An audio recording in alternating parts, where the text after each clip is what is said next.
भारत के राष्ट्रपति यानी केंद्र सरकार के औपचारिक प्रधान।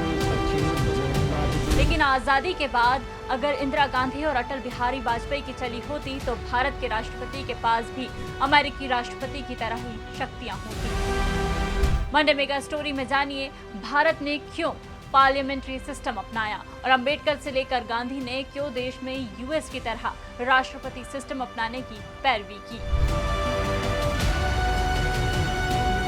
सबसे पहले हमें ये समझना होगा कि राष्ट्रपति प्रणाली और संसदीय प्रणाली में डिफरेंस क्या है। किसी सरकार में हेड ऑफ स्टेट यानी राज्य का प्रमुख राष्ट्रपति होता है और हेड ऑफ गवर्नमेंट यानी सरकार का प्रमुख प्रधानमंत्री।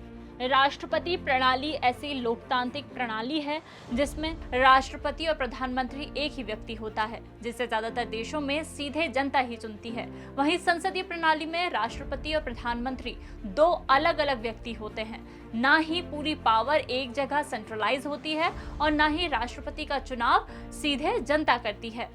अब बात भारत की। दुनिया भर के लोकतंत्र में पैदा हो रहे निरंकुश शासन यानी ऑटोक्रेटिक सिस्टम को लेकर जवाहरलाल नेहरू ने बेटी इंदिरा को पत्र लिखा था, जिसमें उन्होंने कहा, पहले विश्व युद्ध के बाद इटली, ग्रीस और बुल्गारिया जैसे देशों में लोकतंत्र के जरिए तानाशाह पैदा हुए थे। भारतीय शासन प्रणाली बनाते समय इन चीजों का ध्यान रखने की जरूरत होगी। देश में शासन के लिए कैसी व्यवस्था हो, इसके लिए जवाहरलाल नेहरू के नेतृत्व में बनी एक्सपर्ट कमेटी ने संसदीय प्रणाली अपनाने का सुझाव दिया, जिसे अपना भी लिया गया। लेकिन गांधी, अंबेडकर और पटेल तीनों ही नेहरू के इस विचार के खिलाफ थे।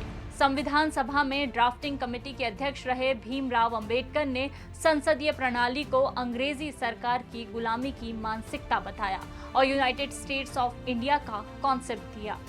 इसके बाद राष्ट्रपति प्रणाली के लिए इंदिरा और अटल दोनों ने प्रयास किए। राष्ट्रपति जी ने आपातकाल की घोषणा की है।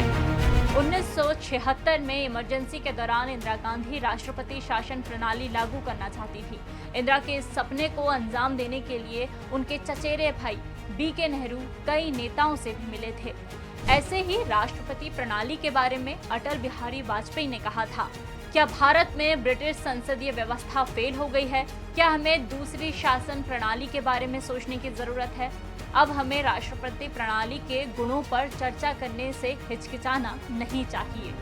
भारत ने अमेरिकी राष्ट्रपति प्रणाली क्यों नहीं अपनाई? दरअसल हमेशा कहा गया है कि इससे तानाशाही बढ़ सकती है, लेकिन क्या सच में ऐसा है? तो जवाब है नहीं, क्योंकि राष्ट्रपति प्रणाली का स्ट्रक्चर ऐसा करने से रोकता है। अमेरिका के 233 सालों के इतिहास में कोई राष्ट्रपति तानाशाह नहीं बन पाया है। इसकी 3 वजह हैं। संघीय ढांचे के कारण यहाँ राज्य सरकारों को केंद्र नियंत्रित नहीं कर सकता। नेशनल असेंबली बिल्कुल स्वतंत्र है। यहाँ हर राज्य की अपनी न्यायपालिका है। ऐसे में राष्ट्रपति किसी तरह से कोर्ट के फैसलों को प्रभावित नहीं कर सकते हैं। अब सबसे जरूरी सवाल, क्या भारत में राष्ट्रपति प्रणाली लागू हो सकती है?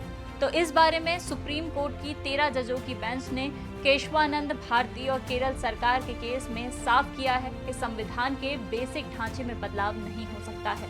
भारत में राष्ट्रपति प्रणाली लागू करने के लिए संसदीय व्यवस्था, संघीय व्यवस्था और कैबिनेट प्रणाली में बदलाव के लिए संविधान में संशोधन करने होंगे।